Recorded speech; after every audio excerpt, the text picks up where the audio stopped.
प्रहलाद को फेंका तो फौरन भगवान गोद में ले लेते हैं। प्रहलाद को जरा भी चोट नहीं आई और प्रहलाद बच जाते हैं। तब बड़े क्रोध में आकर के कहती क्या है, जाओ जेल में डाल दो। प्रहलाद को जेल में डाल दिया। वहां मैया लक्ष्मी जी खुद जाती है भोजन कराने के लिए। प्रहलाद को खुद जाकर के भोजन कराती हैं। प्रहलाद का बाल बाका नहीं हुआ। जब प्रहलाद को कुछ नहीं बिगड़ा तब वो मारे क्रोध के पता चला, अरे प्रहलाद नहीं मरा, चलो इसे अग्नि में जला दो। तमाम ऐसे सारे कष्ट दिए, सर्पों को डाल दिया, जहर मिला दिया भोजन में, लेकिन प्रहलाद बचते रहे।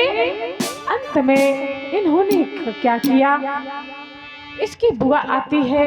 बुआ ने कहा देखो मेरे पास ऐसा शॉल है भैया कि मैं ओढ़ लूंगी और अग्नि जला देना तो मैं तो बच जाऊंगी, लेकिन ये प्रहलाद भस्म हो जाएगा। तो उस बुआ ने क्या किया, शॉल ओढ़ लिया और प्रहलाद को बैठा दिया। जैसे अग्नि प्रज्वलित की तो होता क्या है, भगवान ऐसी हवा चलाते हैं, पवन देव ऐसी हवा चलाई कि पूरा वो शॉल निकल करके प्रहलाद को लिपट गया। और जो उनकी बुआ थी ना वो ही भस्म हो गई। होलिका, जो आप लोग होलिका जलाते हैं ना, इसलिए होलिका जलाई जाती है। कहते नहीं होली जली होलिका जल गई, सुत पर आँच न आई। प्रहलाद को कुछ नहीं हुआ। अब हर तरह से मारने की कोशिश की, भगवान बचाते रहे। लेकिन एक दिन ऐसा आया कि खंभ एकदम लाल किया अग्नि से। और जब प्रहलाद से कहा कि नारायण का नाम मत लो, कहाँ है तुम्हारा नारायण, तो प्रहलाद कहते क्या है, परमात्मा तो हर जगह व्याप्त है कि हरि व्यापक सर्वत्र समाना। कहाँ नहीं है मेरा परमात्मा, वो तो हर जगह व्याप्त है कि हरि व्यापक सर्वत्र समाना। प्रेम ते प्रगट होए मैं जाना।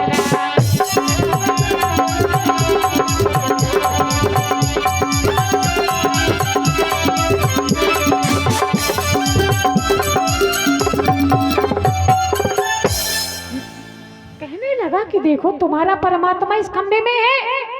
बोले हाँ पिताजी, मेरा परमात्मा इस खंबे में भी है। देखा क्या, उस खंबे में छोटी सी चींटी चल रही है। बोले जब चींटी नहीं मर सकती इस अग्नि में तो मैं कैसे मरूंगा। विश्वास हो गया और उसे खंबे से भेजा दिया। और जैसे खंबे से लिपटते हैं प्रहलाद जी, उसी खंबे को फाड़ करके भगवान प्रकट हो जाते हैं। नरसिंह का रूप धारण करके विष्णु भगवान जैसे प्रकट हुए। बोलिए नरसिंह भगवान की। तो नरसिंह रूप धारण करके प्रकट हो जाते। जब हिरण्यकश्यप ने वरदान मांगा था ब्रह्मा जी से, तो कहा था कि मैं दिन में ना मरूं, मैं रात में ना मरूं, मैं भीतर ना मरूं, बाहर ना मरूं, मैं 12 महीने में ना मरूं, और मैं न इस प्रकार से अनेकों वरदान मांगे से कि ना मैं अस्त्र से मरूं, ना मैं शस्त्र से मरूं, ना मैं मनुष्य से मरूं और ना मैं जानवर से मरूं। अनेकों वरदान मांगे थे। भगवान ने है जब ये नरसिंह रूप क्यों धारण किया, ब्रह्मा जी का वरदान भी पल जाए और इसका वध भी हो जाए। इस प्रकार से भयंकर रूप बनाया और भगवान ने गोद में ले लिया। बोले बताओ, बोले न तुमने कहा था मैं जमीन में ना मरूं, आकाश में ना मरूं। जमीन है कि आकाश, बोले नहीं है, न जमीन है ना आकाश है। और बोले तुमने कहा था, वरदान मांगा था कि न दिन में न रात में, बोले संध्या का समय था, न भीतर न बाहर, देहरी पर बैठे हुए थे। बोले बताओ दिन है कि रात, भीतर की बाहर, बोले कुछ नहीं है। और बोले 12 महीने मांगे थे कि 12 महीने में न मरूं। भगवान ने एक 13वां महीना बनाया पुरुषोत्तम का, जो आप लोग मलमास का महीना कहते हैं ना, तो पुरुषोत्तम का महीना बोले 12 महीना है, बोले नहीं है ये तो 13वां है। तो इस देखो ब्रह्मा जी का